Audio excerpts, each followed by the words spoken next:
The Lies of Rawls by Aeneas Brodsky.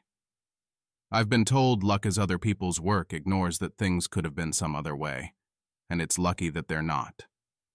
Sure, maybe luck is not scattered randomly by a capricious god of chaos, since for nearly everything that I have that I didn't earn, someone else did actually earn it, and then gave it to me.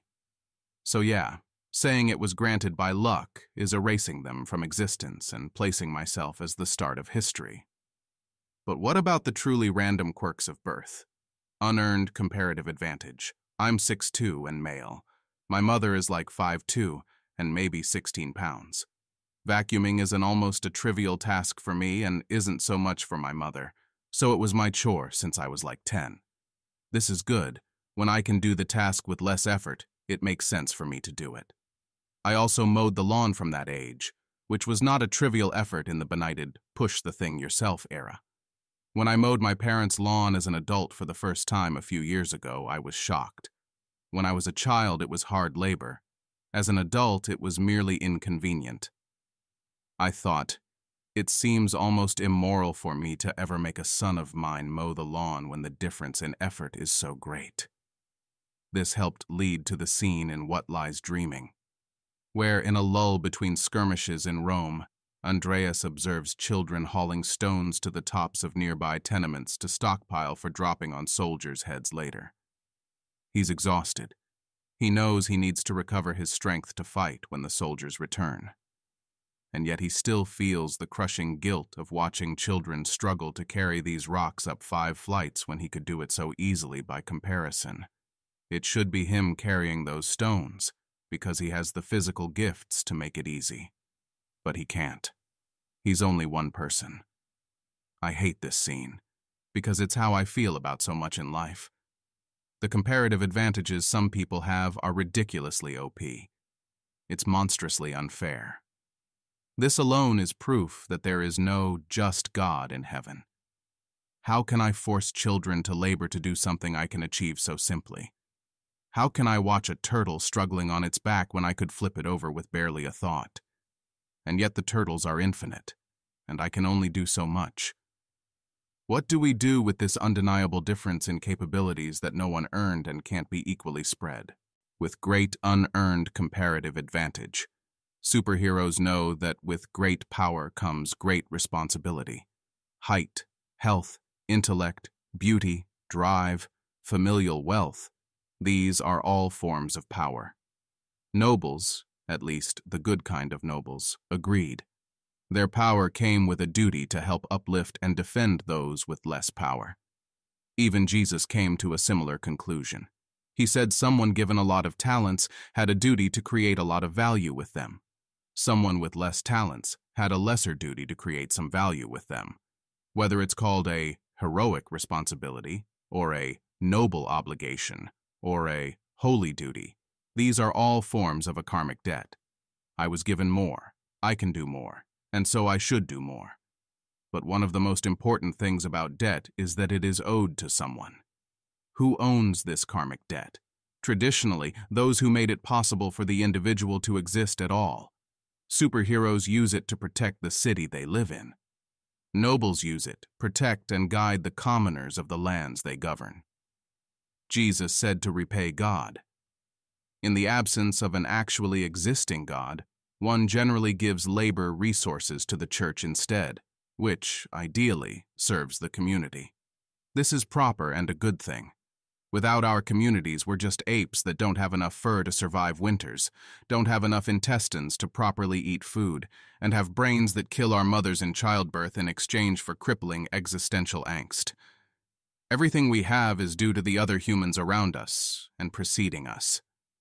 Without them, even the most gifted of us would have virtually nothing, slightly more deer meat and berries at best.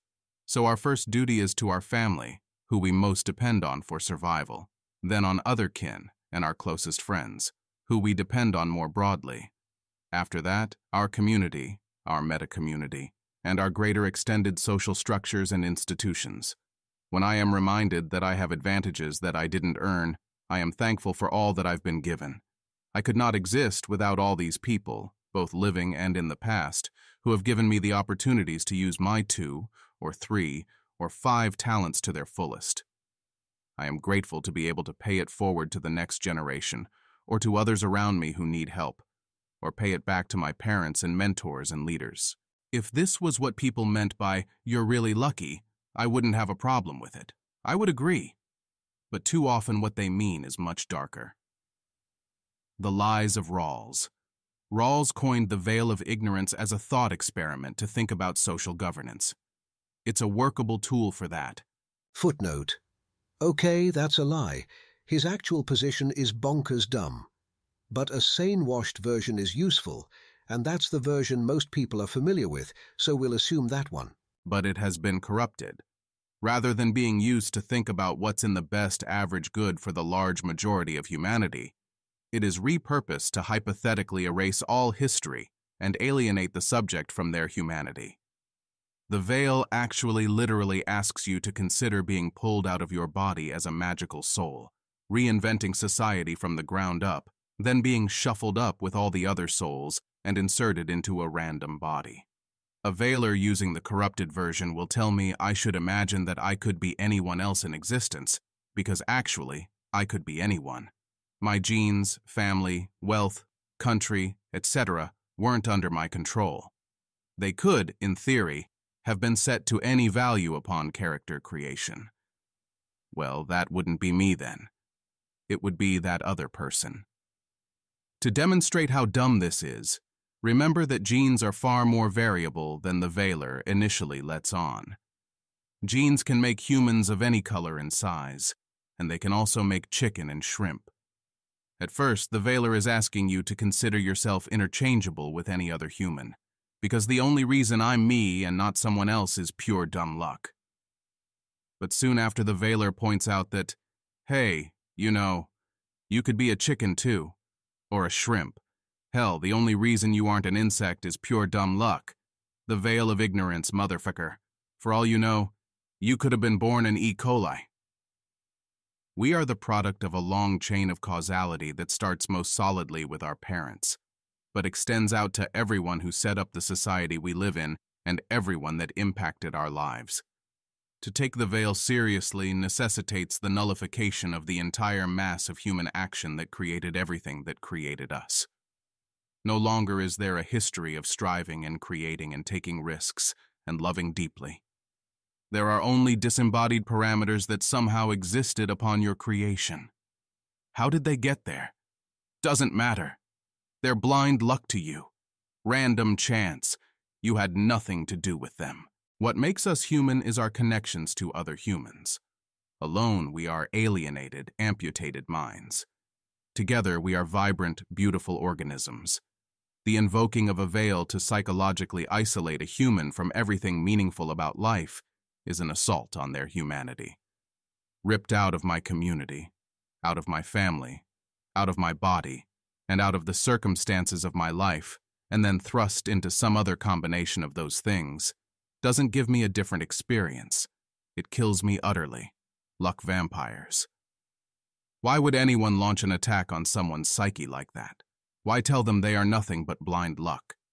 Because those with good luck, with an unearned comparative advantage, have already internalized the moral belief that they owe a karmic debt.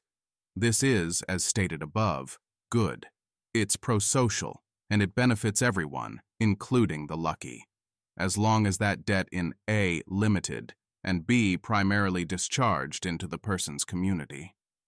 When I object to someone referring to an advantage as blind luck, it's because they want to tear my feelings of obligation away from the people who are responsible for my good fortune and redirect them onto a quasi-mystical, inscrutable force of nature.